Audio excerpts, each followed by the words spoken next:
सब लोग ज्वाइन कर लिए?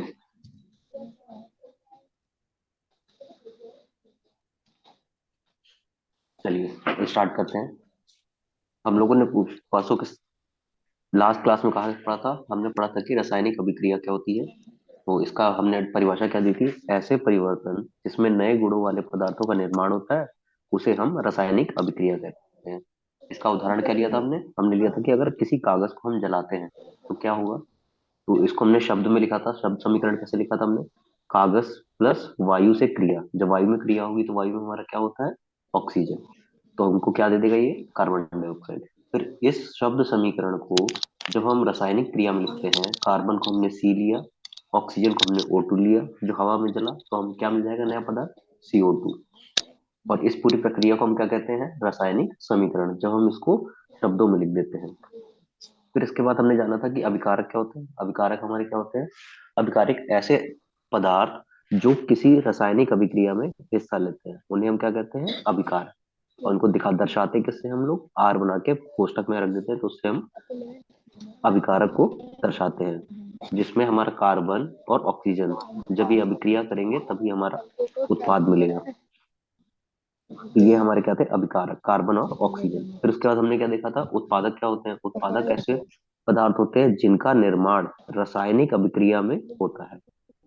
ठीक है, तो इनका जब क्रिया कराएंगे तो जो नया नया जो नया तत्व पदार्थ हमको मिलेगा उसको हम क्या बोलेंगे? उत्पादक। और उत्पादक को इंग्लिश में क्या कहते हैं हम लोग? प्रोडक्ट कहते हैं, जिसको हम किससे दर्शाते हैं? पी से दर्शाते हैं। ठीक है, फिर इसके बाद मैंने आपको एग्जांपल बताया था कि लोहे में जंग लगना, जिसमें हम लोगों ने क्या जाना था कि अगर लोहा लेंगे, लोहे को हम छत पे रख देते हैं तो क्या होगा?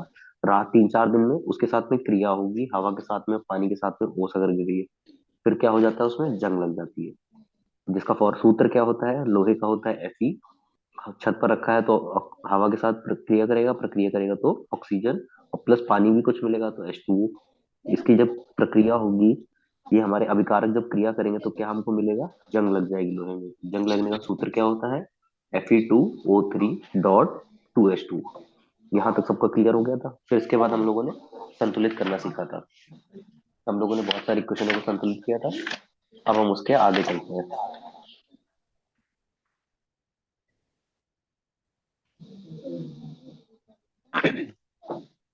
तो हमने रासायनिक अभिक्रिया तो जान ली, अब हम क्या जानेंगे? जो हमारे रासायनिक अभिक्रिया के प्रकार।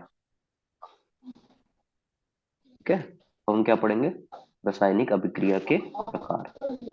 आज हम पढ़ेंगे रासायनिक अभिक्रिया के प्रकार। तो इसमें सबसे पहला प्रकार कौन सा होता है हमारा? सबसे पहला प्रकार होता है हमारा संयोजन। संयोजन अभिक्रिया। सबसे पहला हमारा क्या है? संयोजन अभिक्रिया। संयोजन अभिक्रिया क्या होती है? वह रासायनिक वह रासायनिक अभिक्रिया जिसमें दो या दो से अधिक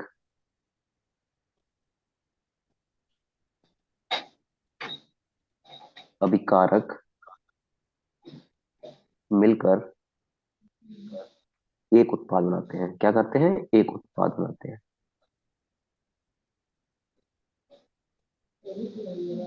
इसे हम संयोजन अभिक्रिया कहते हैं।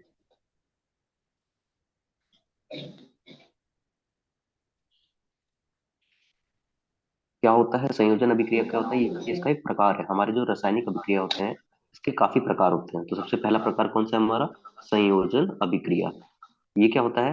वह रासायनिक अभिक्रिया जिसमें दो या दो से अधिक अभिकारक भाग लेते हैं। ठीक है, मतलब दो या दो से ज्यादा अभिकारक मिलकर क्या बनाएंगे? एक नया उत्पाद बनाएंगे। इसको हम क्या कहेंगे? संयोजन अभिक्रिया। ठीक है, जैसे मान लीजिए कोई एक ए पदार्थ है और कोई बी पदार्थ है। अब ये हमारे दो पदार्थ हो गए। तो ये दोनों मिलके जब क्रिया करेंगे तो क्या हो जाएगा? एक नया पदार्थ बनेगा जो कि क्या कहलाएगा? एक पदार्थ कहलाएगा। ठीक है, हमने एक एक ही क्रिया बी के साथ कराई तो हमको क्या मिल गया, ए बी पदार्थ मिल गया। पहले हमारे पास ये अलग अलग थे, लेकिन जब क्रिया हुई, जब परस्पर क्रिया हुई, क्रिया होने के बाद क्या हो जाएगा, ये एक नया पदार्थ बना देंगे। मान लो ए हमारा क्या है, ए हमारा हाइड्रोजन, ए हमारा क्या है, हाइड्रोजन, और बी हमारा क्या है, ऑक्सीजन। ठीक है। फिर इसके बाद जब इन दोनों की परस्पर क्रिया होगी तो हाइड्रोजन और ऑक्सीजन मिलकर क्या बना देगा, हमारे हमको दे देगा पानी, दे देगा क्या बना देगा, पानी, जल। जल का सूत्र क्या होता है, H2O। क्या होता है, H2O। ये जल हो गया। जब हमने, अब देखिए, हमारा ए था, हमारा हाइड्रोजन हो गया, बी हमारा क्या हो गया, ऑक्सीजन हो गया, और ये जब क्रिया करेंगे तो हमें क्या मिल जाएगा, हमें पानी मिल जाएगा। ठीक है। तो संयोजन अभिक्रिया क्या होती है, संयोजन अभिक्रिया वह रासायनिक अभिक्रिया है जिसमें दो या दो से अधिक अभिकारक मिलकर एक उत्पाद बनाते हैं, उसे हम संयोजन अभिक्रिया कहते हैं। तो कोई भी रासायनिक समीकरण ऐसा समीकरण होगा जिसमें कोई भी दो या दो से अधिक पदार्थ मिलकर जब कोई तीसरा नया पदार्थ बनाते हैं तो उसको हम क्या बोलते हैं, संयोजन अभिक्रिया। क्या बोलेंगे, संयोजन अभिक्रिया। लिख लीजिए इसको आप।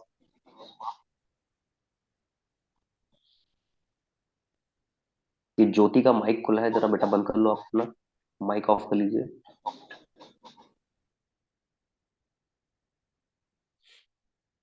दिख रहा है आप लोगों को।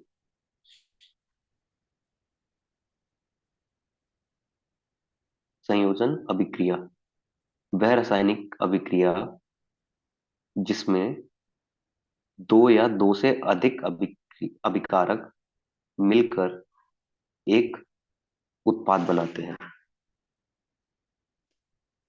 यह संयोजन अभिकारक कहते हैं।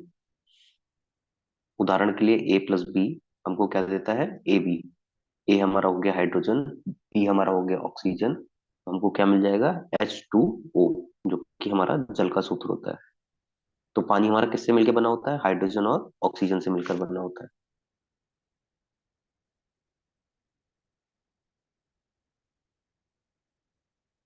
हो गया तो clear. Yes sir. Sir. Okay. अब इसके बाद दूसरा हम कौन सा पढ़ेंगे, दूसरा प्रकार कौन सा होता है हमारा, दूसरा प्रकार होता है ऊष्माक्षेपी अभिकारक अभिक्रिया।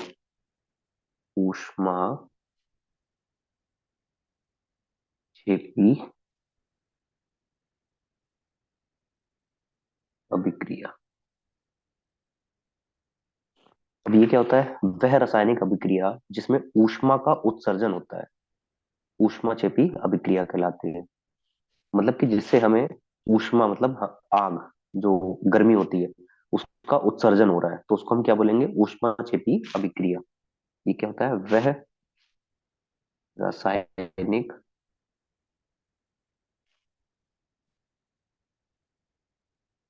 अभिक्रिया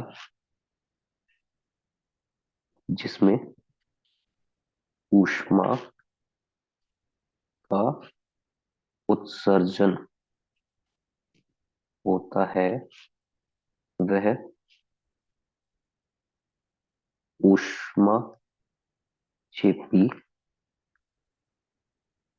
अभिक्रिया कहलाती है। ठीक है। इसका उदाहरण क्या होगा, इसका उदाहरण हम ले लेंगे, आग का जलना। क्या हो जाएगा, आग का जलना। मान लो हमने आग लगाई, मान लो कि हमने आग लगा दी। अब आग लगाने के बाद क्या होगा, उसमें से ऊष्मा निकलेगी ना, गर्मी ऊर्जा जो बाहर निकल रही है। ठीक है। ऐसे ऐसे ऊर्जा बाहर निकलेगी, जब ये आग जला देंगे, इसमें लौ जलाएंगे, तो लौ से क्या होता है, हमारी गर्मी लगती है ना, हमारा आसपास हमारे पास क्या हो जाती है, हीट, हमको गर्मी मिलती है, हीट। तो इसमें यही बताया गया है। ऊष्माक्षेपी अभिक्रिया क्या होती है कि ऐसी कोई भी क्रिया जिससे कि गर्म हवा या ऊष्मा जो बाहर आ रही है, उत्सर्जन हो रहा है, ऊष्मा का उत्सर्जन होगा, तो उसको हम क्या बोलेंगे, ऊष्माक्षेपी अभिक्रिया। जैसे हम खाना पकाते हैं, गैस जलाते हैं या चूल्हा जलाते हैं, सबके सबको पता होगा, घर में चूल्हा या गैस जलाने के लिए क्या करते हैं हम लोग, आग लगाते हैं। तो आग लगाने से क्या होता है, आग लगाते हैं तो उसमें से ऊष्मा निकलती है जो गर्मी होती है, फिर उस ऊष्मा से हमारा भोजन क्या होता है, पकता है। या कोई भी क्रिया हमको करनी होती है तो आग जला के। अभी ठंड का मौसम चल रहा है तो हमें गर्मी चाहिए होती है तो क्या करते हैं, आग लगा देते हैं। तो ये जो आग लगाने की जो प्रक्रिया है, जो हम जला रहे हैं, तो उससे जो किसी भी लकड़ी को जलाएंगे तो उसमें से जो ऊष्मा निकलेगी, गर्मी, तो ये जो अब अभिक्रिया होगी, इसको अभिक्रिया को क्या बोलेंगे हम, ऊष्मा क्षेपी अभिक्रिया बोलेंगे। वह रासायनिक अभिक्रिया जिसमें ऊष्मा का उत्सर्जन होता है, वह ऊष्माक्षेपी अभिक्रिया कहलाती है। इसका उदाहरण हो जाएगा हमारा आंख का जलना। ठीक है, समझ आया सबको? तो सबसे पहला हमने इसका प्रकार कौन सा पढ़ा, सबसे पहला प्रकार पढ़ा हमने संयोजन अभिक्रिया। संयोजन अभिक्रिया क्या है, वह रासायनिक अभिक्रिया जिसमें दो या दो से अधिक अभिकारक मिलकर एक उत्पाद बनाते हैं, जिसको हम संयोजन अभिक्रिया कहते हैं। जैसे कि मान ले ए प्लस बी हमको क्या दे रहा है, ए बी। इसका मतलब क्या हो गया, ए हमने मान लिया हाइड्रोजन, बी हमने मान लिया ऑक्सीजन, तो हमको क्या मिल रहा है, जल मिल जाएगा जब इन दोनों की अभिक्रिया होगी, तो 2H2O। फिर इसके बाद हमने देखा कि ऊष्माक्षेपी अभिक्रिया क्या होती है। ऊष्माक्षेपी अभिक्रिया से हम लोगों ने क्या सीखा, ये वह अब रासायनिक अभिक्रिया होती है जिसमें कि ऊष्मा का उत्सर्जन होता है, मतलब ऊष्मा बाहर निकलती है। उत्सर्जन का मतलब, जैसे हमने आग लगाई तो उसमें से जो ऊष्मा या उसकी गर्मी, गर्माहट जो हमको मिलेगी, वो हमारी क्या कहलाएगी, उत्सर्जन। जैसे सूर्य सन को जानते हैं ना, सूरज। सूरज में क्या होता है, सूरज में गर्मी का उत्सर्जन होता है, गर्म, वहां ऊपर सूरज में हाइड्रोजन और हीलियम जब जलते हैं तो वो क्या करते हैं, ऊष्मा को बाहर फेंकते हैं, उत्सर्जन, उसकी जो गर्मी है, गर्माहट, वही चीज है ये ऊष्माक्षेपी अभिक्रिया। जैसे कि हमने आग को जलाया तो आग जलाने से क्या होगा, उसमें से ऊष्मा बाहर आएगी, गर्माहट मिलेगी। तो ये अभिक्रिया क्या होती है हमारी, ऊष्माक्षेपी अभिक्रिया। अब हम इसका तीसरा प्रकार जानेंगे। तीसरा प्रकार क्या होता है हमारा, ऊष्मा शोषी अभिक्रिया। क्या होगा, ऊष्मा शोषी अभिक्रिया। तीसरा हमारा कौन सा प्रकार है, ऊष्मा शोषी अभिक्रिया। ये क्या होता है, वह रासायनिक अभिक्रिया, वह रासायनिक अभिक्रिया जिसमें ऊष्मा का अवशोषण होता है, उसे ऊष्मा शोषी अभिक्रिया कहते हैं। अब ऊष्मा शोषी अभिक्रिया, अभिक्रिया क्या होती है, वह रासायनिक अभिक्रिया वह रासायनिक अभिक्रिया जिसमें ऊष्मा का अवशोषण होता है, उसे ऊष्माशोषी अभिक्रिया कहते हैं। अब जैसे कैसे मान लें, जैसे उदाहरण इसका क्या हो जाएगा हमारा, इसका उदाहरण हो जाएगा हमारा बर्फ। बर्फ जानते हैं ना सब लोग, बर्फ का पिघलना।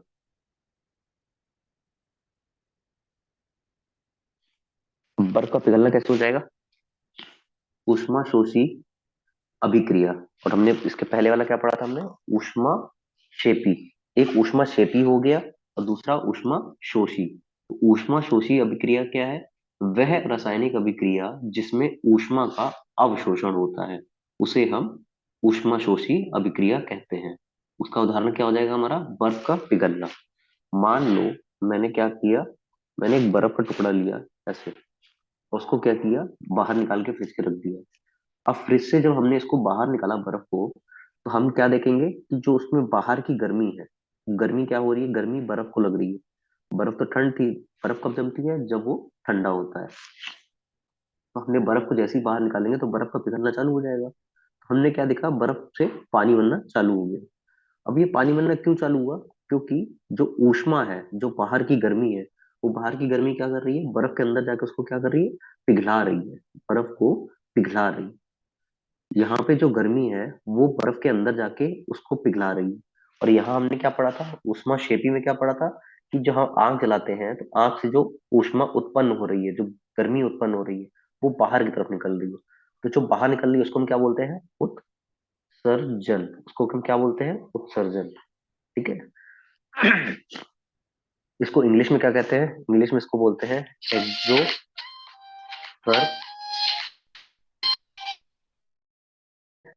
एक्सोथर्मिक।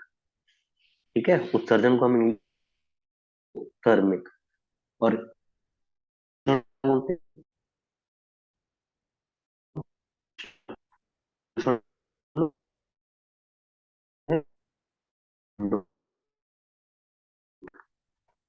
ठीक है, तो हम क्या बता रहे थे? अब ऊष्मा शोषी अभिक्रिया क्या होती है? वह रासायनिक अभिक्रिया जिसमें ऊष्मा का अवशोषण होता है, उसे ऊष्मा शोषी अभिक्रिया कहते हैं। जैसे कि उदाहरण क्या लिखा हमने? बर्फ का पिघलना। तो जैसे ही बर्फ का टुकड़ा जब तक फ्रिज में था, जब तक ठंडा था माहौल, मौसम जब तक ठंडा था, तब तक वो बर्फ फ्रिज के अंदर बर्फ थी। लेकिन जैसे ही हमने बर्फ को बाहर निकाला, तो हमारे जो कमरे का तापमान है, जो भी कमरे का तापमान है, उससे क्या हो रहा है? वो पिघल रहा है, उसका तापमान बढ़ रहा है धीरे धीरे। जैसे ही तापमान बढ़ेगा, तो जो ऊष्मा है, बाहर जो गर्मी है बाहर की, वो बर्फ को पिघलाना स्टार्ट कर देगी। तो यहाँ पे क्या हो रहा है? बर्फ हमको आग नहीं दे रही है, लेकिन आग से हम बर्फ को क्या कर रहे हैं? पिघला रहे हैं। तो यहाँ पे बर्फ का जो पिघलना है, वो क्या हो रहा है? उसको क्या बोलते हैं हम? अवशोषण या ऊष्माशोषी अभिक्रिया। बर्फ का पिघलना क्या है हमारा? ऊष्माशोषी अभिक्रिया। अगर कहीं पे भी ऊष्माशोषी पेपर में दिखेगा, तो हम क्या करेंगे? हमको तुरंत याद आना चाहिए ऊष्माशोषी की वह रासायनिक अभिक्रिया जिसमें ऊष्मा का अवशोषण होता है, उसे हम ऊष्माशोषी अभिक्रिया कहते हैं, जैसे कि बर्फ का पिघलना।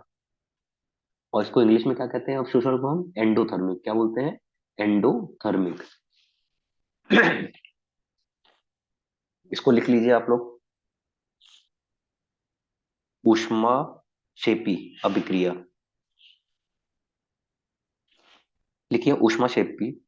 ऊष्माक्षेपी अभिक्रिया वह रासायनिक अभिक्रिया है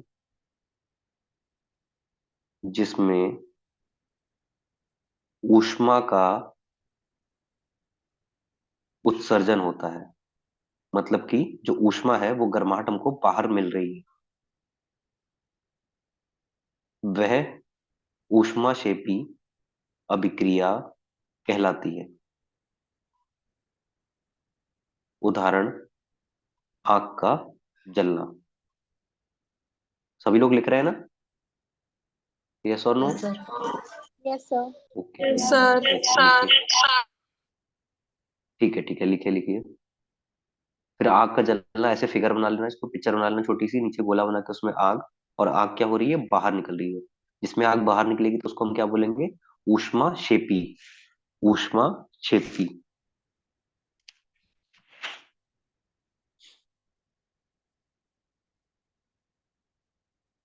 और ये जो उत्सर्जन हो रहा है ऊष्मा का, उसको हम इंग्लिश में क्या बोलते हैं? एक्सोथर्मिक। इसको लिख लीजिएगा। EXOTHERMIC।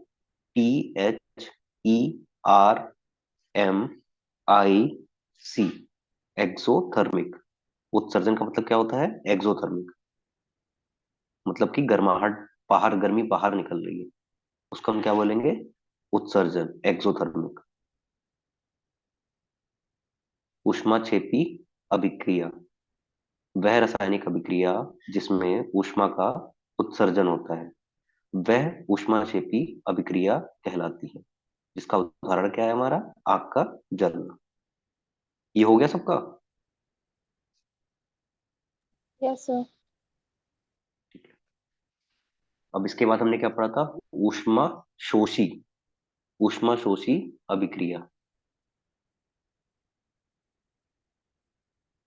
इसको क्या लिखेंगे? वह रासायनिक अभिक्रिया जिसमें ऊष्मा का अवशोषण होता है। तो ऊष्मा शोषी, शा शा आ रहा है ना, ऊष्मा शोषी, लास्ट में शा, तो हमें अवशोषण। और वहां पे क्या था? उत्सर्जन। यहाँ पे ऊष्मा शोषी, शा शा, शा शा याद रखेंगे। ऊष्मा शोषी तो क्या हो जाएगा? अवशोषण। ठीक है।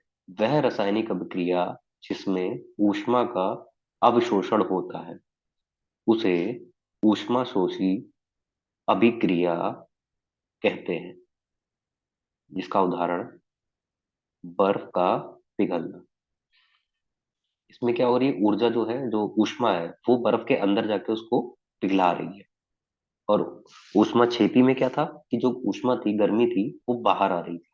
और इसमें क्या है, इसमें अंदर जा रही है।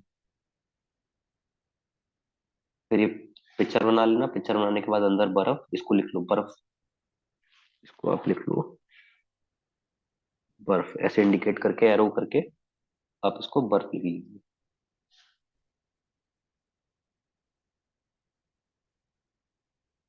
और इसको हम क्या बोलते हैं, अवशोषण, और इंग्लिश में क्या बोलेंगे, एंडोथर्मिक, ENDOTHERMIC।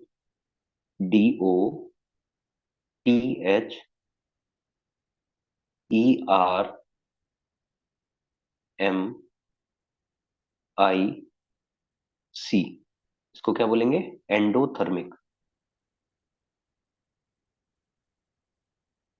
ऊष्मा क्या कर रही है, यहाँ पे बर्फ को पिघला रही है। इसको हम क्या बोलेंगे, ऊष्मा शोषी अभिक्रिया। वह रासायनिक अभिक्रिया जिसमें ऊष्मा का अवशोषण होता है, उसे हम ऊष्मा शोषी अभिक्रिया कहते हैं। उदाहरण के लिए हमारा बर्फ का पिघलना। हो गया सभी का? Yes, sir. फर्स्ट वाला हो गया था, सबका नहीं हुआ था, संयोजन अभिक्रिया। Yes, sir. Yes, sir. Yes, sir. ठीक है, अब हम चलते हैं, अब हम क्या पढ़ेंगे, चौथा। इसका चौथा प्रकार क्या होता है हमारा, इसका चौथा प्रकार होगा हमारा वियोजन या विघटन अभिक्रिया। क्या बोलेंगे, वियोजन या विघटन अभिक्रिया। अभी अभिक्रिया, ये हमारा चौथा प्रकार है। चौथा प्रकार में क्या हो जाएगा,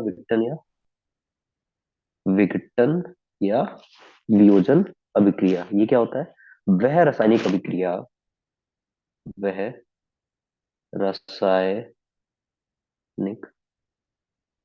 अभिक्रिया जिसमें एक अभिकारक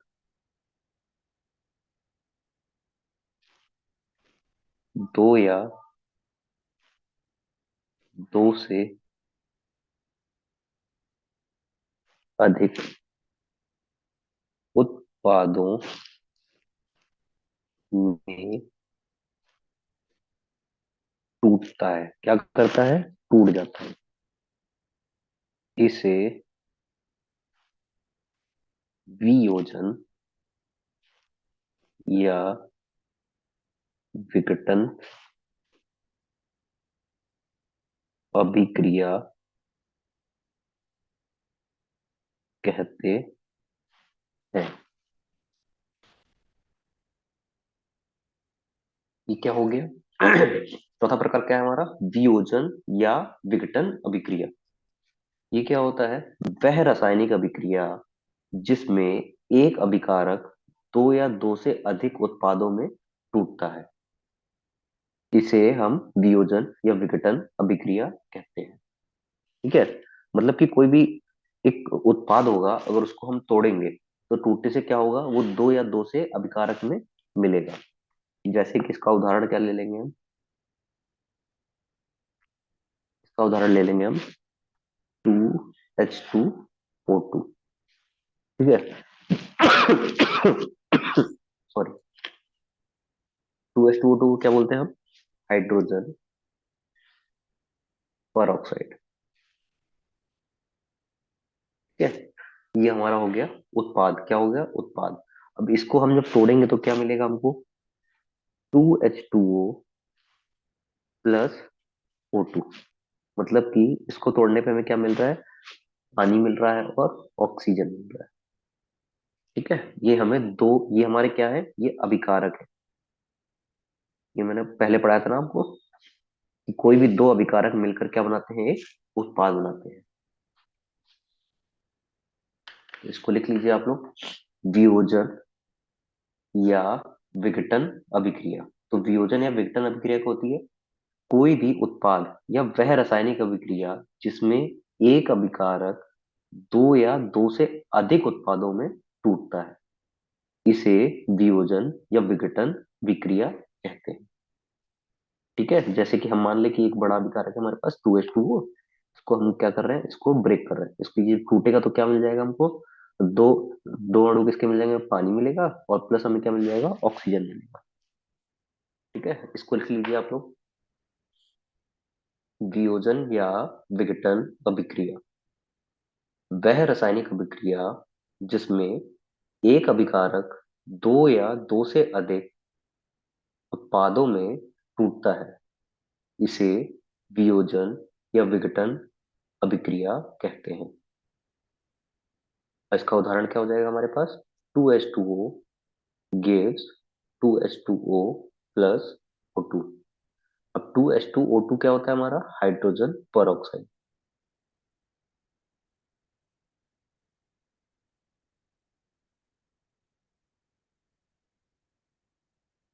ये हमारा रासायनिक अभिक्रिया के क्या था, ये सब प्रकार है, ये चौथा प्रकार है हमारा, रासायनिक अभिक्रिया का चौथा प्रकार है वियोजन या विघटन अभिक्रिया। वह रासायनिक अभिक्रिया जिसमें एक अभिकारक दो या दो से अधिक उत्पादों में टूटता है, इसे वियोजन या विघटन अभिक्रिया कहते हैं। आपका जो पेपर होगा उसमें पेपर में आपको बोला जाएगा कि वियोजन या विघटन की परिभाषा लिखिए, तो आप क्या करेंगे, ऐसे हेडिंग डालेंगे, हेडिंग डालने के बाद आप काले पेन से हेडिंग डाल के फिर नीले पेन से लिखना, वह रासायनिक अभिक्रिया जिसमें एक अभिकारक दो या दो से अधिक उत्पादों में टूटता है, से वियोजन या विघटन अभिक्रिया कहते हैं। फिर आप काले पेन से क्या डालेंगे, उदाहरण, फिर उसके बाद नीले पेन से लिखिएगा 2H2O2 गिव्स, एरो बनाना तीर बना के, फिर उसके आगे लिखना 2H2O प्लस O2। ठीक है, अब बोर्ड के पेपर में आप लोग क्या यूज करेंगे, एक काला पेन जिससे आप हेडिंग डालें और नीला पेन जिससे आप उसका आंसर लिखें। तो अभी तक हमने क्या पढ़ा, सबसे पहला प्रकार कौन सा था, संयोजन अभिक्रिया। संयोजन अभिक्रिया क्या था, वह अभिक्रिया, वह रासायनिक अभिक्रिया जिसमें दो या दो से अधिक अभिकारक मिलकर एक उत्पाद बनाते हैं, उसे हम क्या बोलते हैं, संयोजन अभिक्रिया कहते हैं। जैसे उदाहरण के लिए हमारे पास क्या था, A+B हमको क्या दे रहा था, AB। जैसे कि A हमारा हो गया हाइड्रोजन और B हमारा क्या हो गया, ऑक्सीजन। जब इन दोनों की अभिक्रिया होगी तो हमको क्रिया होने पे क्या मिलेगा, 2H2O। फिर इसके बाद हमने पढ़ा ऊष्माक्षेपी अभिक्रिया। ऊष्माक्षेपी अभिक्रिया क्या होती है, वह रासायनिक अभिक्रिया जिसमें ऊष्मा का उत्सर्जन होता है। उत्सर्जन का मतलब जो गर्मी बाहर निकल रही है, ऊष्मा, वह ऊष्माक्षेपी अभिक्रिया कहलाती है। उदाहरण के लिए आग का जलना, हमने आग लगा दी, आग लगाने से क्या हुआ, उसकी जो ऊष्मा है वो बाहर आ रही है। ठीक है, और उत्सर्जन को हम क्या बोलते हैं, एक्सोथर्मिक, इंग्लिश में क्या बोलते हैं, एक्सोथर्मिक। फिर इसके बाद हमने देखा ऊष्मा शोषी अभिक्रिया। ऊष्मा शोषी अभिक्रिया क्या होती है, वह रासायनिक अभिक्रिया जिसमें ऊष्मा का अवशोषण होता है, उसे ऊष्मा शोषी अभिक्रिया कहते हैं। अब अवशोषण वाला क्या हो गया, जिसमें कि जो ऊष्मा है वो किसी चीज में अंदर जाके उसको पिघला दे, जैसे कि बर्फ का पिघलना। अब बर्फ को हमने रूम टेम्परेचर में बाहर निकाला फ्रिज से, तो क्या हुआ, जो बाहर की गर्मी है, बाहर की गर्मी के कारण उसका पिघलना चालू हो गया, तो बर्फ पिघल के क्या बन जाएगी, पानी बन जाएगी। और अवशोषण को इंग्लिश में क्या कहते हैं, एंडोथर्मिक। ठीक है, फिर इसके बाद हमने क्या पढ़ा, हमने पढ़ा वियोजन या विघटन अभिक्रिया। अब वियोजन या विघटन अभिक्रिया क्या होती है, वह रासायनिक अभिक्रिया जिसमें एक अभिकारक दो या दो से अधिक उत्पादों में टूटता है, उसे हम क्या बोलेंगे, वियोजन या विघटन अभिक्रिया। इसका उदाहरण हमने क्या लिया, 2H2O2, जिसका जिसको हम क्या बुलाते हैं, हाइड्रोजन पर ऑक्साइड, हाइड्रोजन पर ऑक्साइड। और ये हमको क्या देगा, दो उत्पाद मिलेंगे, तो पहला उत्पाद हमारा क्या है, पानी, H2O, और दूसरा क्या है हमारा, ऑक्सीजन। यहां तक समझ आया सभी को, यस और no. Yes sir. Yes sir. Okay, अब इसके बाद हम पढ़ेंगे क्या, विस्थापन अभिक्रिया। तो हमारा पांचवा प्रकार क्या है, विस्थापन अभिक्रिया।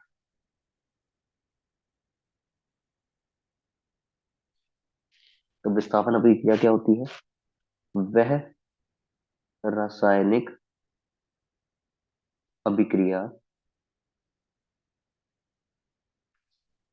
जिसमें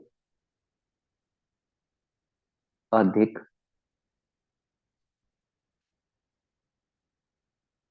अभिक्रियाशील तत्व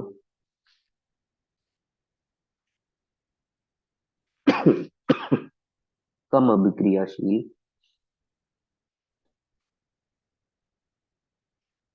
तत्व को उसके यौगिक से विस्थापित कर देता है। यह विस्थापन अभिक्रिया कहलाती है। अब विस्थापन अभिक्रिया क्या है? विस्थापन से पता चल रहा है, कोई भी जनरली ले लो, नॉर्मली, कि कोई भी चीज है, अगर वो किसी चीज को उस जगह से हटा के खुद बैठ जाए उस जगह पे, तो वो क्या हो रहा है? विस्थापन।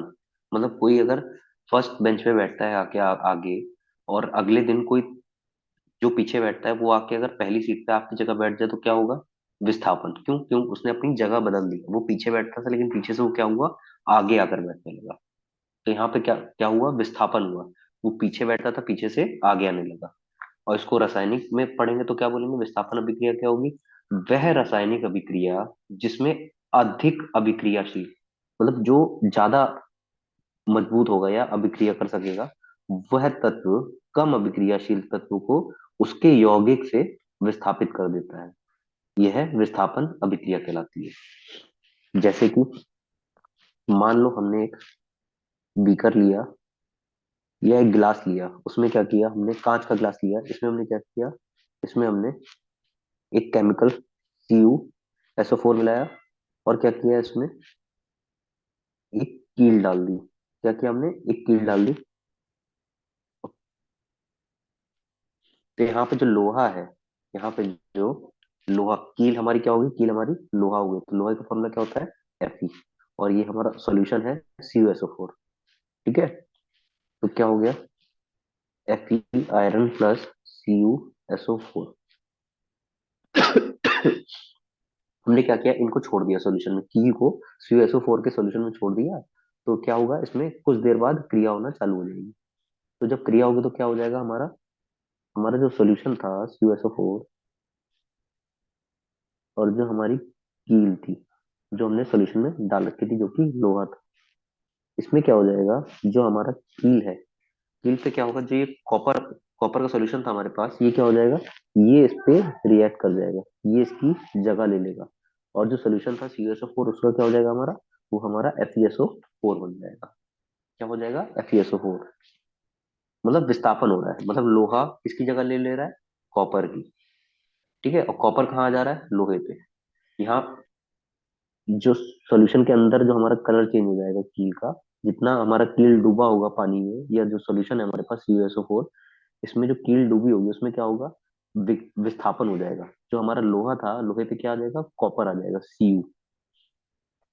ठीक है, ये हमारा FeCuSO4 था। तो लोहा क्या करेगा? इसकी जगह ले लेगा, कॉपर की जगह ले लेगा, और ये इसको अलग कर देगा, ये ले लेगा लोहे की जगह। क्या हो जाएगा हमारा? ये क्या बन जाएगा? Cu plus FeSO4। ठीक है, मतलब जो भी इसमें ज्यादा अभिक्रियाशील कौन है? आयरन, लोहा। ठीक है, तो लोहा क्या करेगा? इसको डिस्प्लेस कर देगा, इसको अपनी जगह से हटा के खुद आ जाएगा, और इसको अपनी जगह भेज देगा, अलग कर देगा उसको। तो विस्थापन अभिक्रिया क्या होता है? वह रासायनिक अभिक्रिया जिसमें अधिक अभिक्रियाशील तत्व कम अभिक्रियाशील तत्व को उसके यौगिक से विस्थापित कर देता है, वह विस्थापन अभिक्रिया कहलाती है। ठीक है,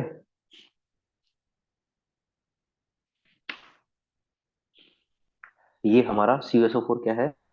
कॉपर सल्फेट। क्या बुलाते हैं इसको? Copper sulphate. ये कॉपर सल्फेट का सॉल्यूशन लिया हमने। इसके बाद क्या किया? सॉल्यूशन को लेने के बाद हमने इसमें एक कील डाल दी लोहे की। जैसे ही हमने कील डाली तो इसमें प्रक्रिया होना चालू हुआ। अब जब प्रक्रिया हुआ, जो हमारा कॉपर सल्फेट सॉल्यूशन था, अब ये कॉपर सल्फेट सॉल्यूशन और लोहा है वो ज्यादा अभिक्रियाशील है कॉपर के तुलना में। तो क्या करेगा लोहा, क्या करेगा लोहा, कॉपर सल्फेट का कॉपर की जगह ले लेगा। लोहा हमारा कॉपर से ज्यादा अभिक्रियाशील है। ये हमारा कॉपर सल्फेट का सॉल्यूशन था CuSO4।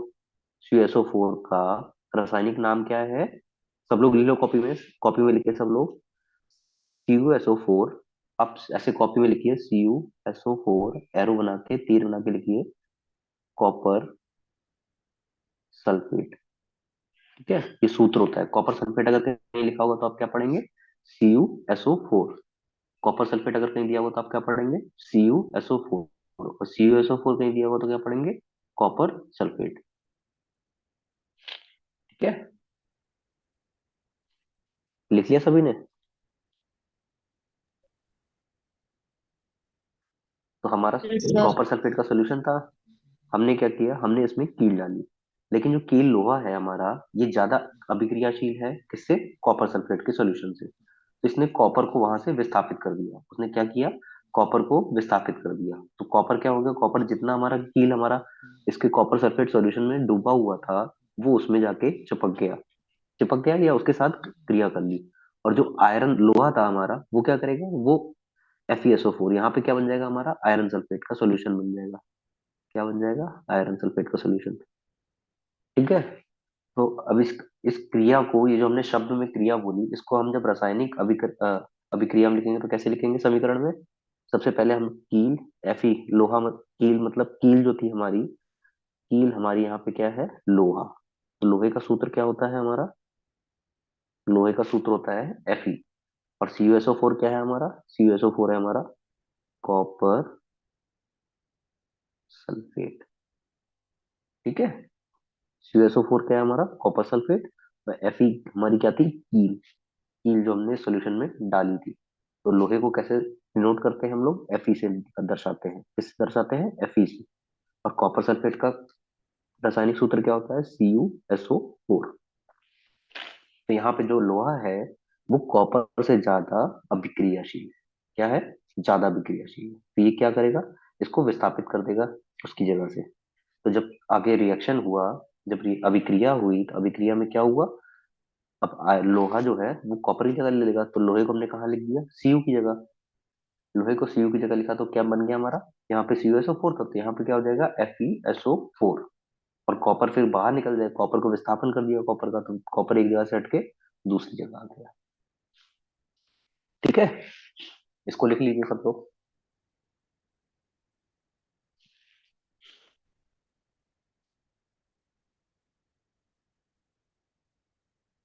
विस्थापन अभिक्रिया।